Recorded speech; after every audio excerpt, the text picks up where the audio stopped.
y'all know the whole story of Hunter Bickham, Joseph Brightcheck, all that. We all went out tagging. My thing is, when you said you started out, like, when you started, like, testing with painting, I mean, how often did you paint? That's the question. How many things did you tag in a like, say, a month? What'd you do in a month? So it was like my mom. Shout out to Mom. You're the best. I love you. You're my biggest She's supporter. amazing. I love Anna Cook. Yeah. You are my rock.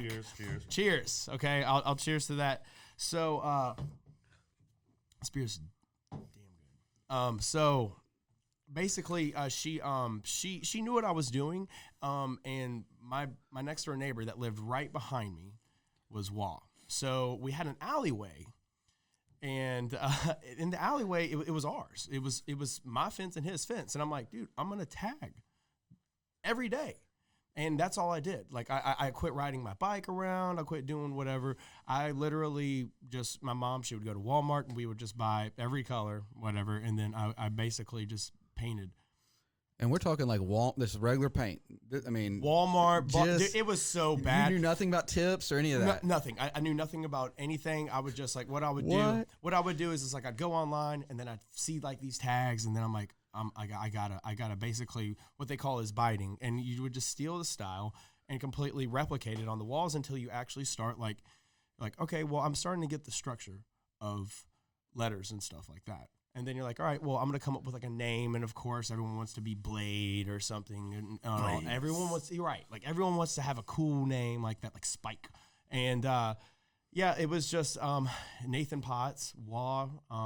We all would go into the back and we would paint back there. And I remember one night stood out where it was super late at night. And my mom was like, where are you at? I'm like, well, I'm just in our alleyway. She's like, that's cool because it's literally a couple feet away from the house.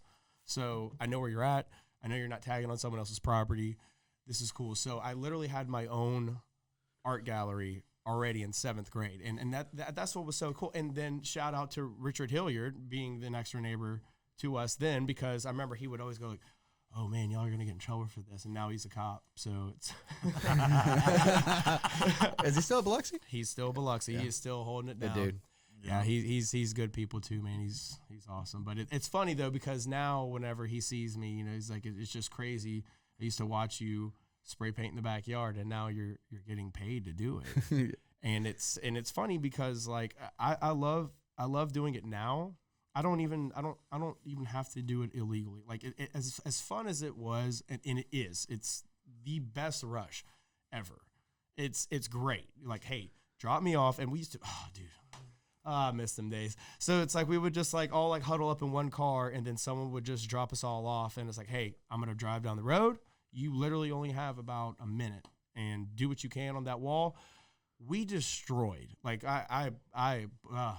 it sucks. We did so much damage in one summer. I think they accumulated. It was all the way from Pensacola to Slidell, and it was $50,000 with the damage.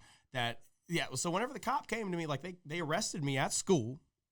Yeah, I remember that. Right. Yeah. They came and got me, and it was so funny because like it was me, Hunter, and Brooke Dellinger, and we were sitting out at lunch, or not lunch. It was at his break, and I remember seeing a Biloxi Police Department cop, and then I saw it was a Harrison County sheriff, or it was Jackson County, and they were at the school, and I was like, hey Hunter, like how funny would it be if they were here for us? And we kind of like laughed it off.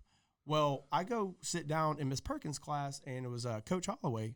He just peeks his head in, and he does like this little kind of like, he does one of those things where it's kind of like you're cheating on a test. It's like, yeah, he's here. It's like he kind of like makes eye contact with you for like a second and then looks away. And then I was like, do it again. Dude, I'm looking. He looks in, he's like, hey, how y'all doing?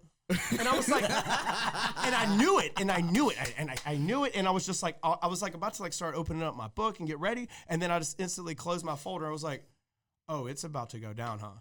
And then he kind of like leaned over to Miss Perkins. He's like, I need Nicholas Cook to get all his stuff or whatever. Well, the best part about all this is that whenever I walk into the office, okay, and you have like all these, you know, aides or whatever, and all these workers for the school, excuse me, that they're like, oh my God, someone's getting arrested. What did they do? They killed someone. Nosy. Yeah. So, God.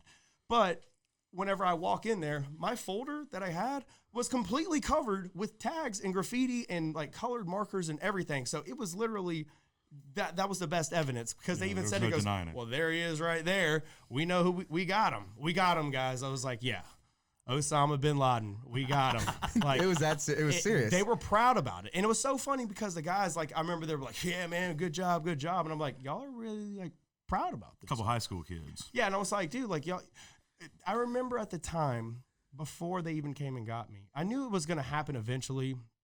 I just didn't want it to, but I knew it was going to come because they were already doing like the news.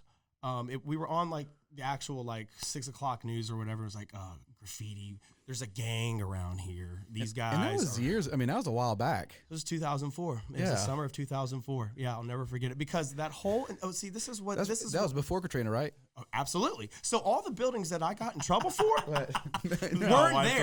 weren't there whenever they were like, well, hey, you have to pay restitution. I'm like, on a building that doesn't stand there? So, but I mean, still, like, ultimately, like, what I was doing. Hold on, let's go back to that, though. So, it happened in 04. 05, Katrina came. Mm-hmm. And they still wanted you to pay restitutions on all of it. Absolutely. And it was probably to the business owners, or was it to the city, or how did that work? See, well, this is the cop. It was nice actually, like meeting the cops. Like I could tell, like you're just doing your job. You know what I mean? Like you're hired to investigate this gang that is destroying everything, that is tagging so much. And they were just said a lot of graffiti is popping up around Biloxi, around the Vieux Marché area, and all that. And that's exactly where we would hang out because there was an apartment that we used to always basically, like me and Hunter basically stayed there. It was Aaron, our friend Aaron. He had an apartment and he did not care if we stayed the night. We stayed there every single weekend. So what happens is us being night owls, we would stay up all night and tag until the sun came up. And I was like, hey, like, look, I just drew this really cool picture. I really want to paint it on a building across the road. Cool. And we really weren't that smart about it. Right. But it all comes full circle, man. And that's why this whole thing is very humbling. And it's still, to me, to this day, I still just shake my head. I'm like, I never would have thought it was going to get to where it is now. Because the same place, Howard Avenue, for instance, that the whole area, this is the part now where I'm actually getting paid to do murals. And I'm giving back to the same city that I destroyed.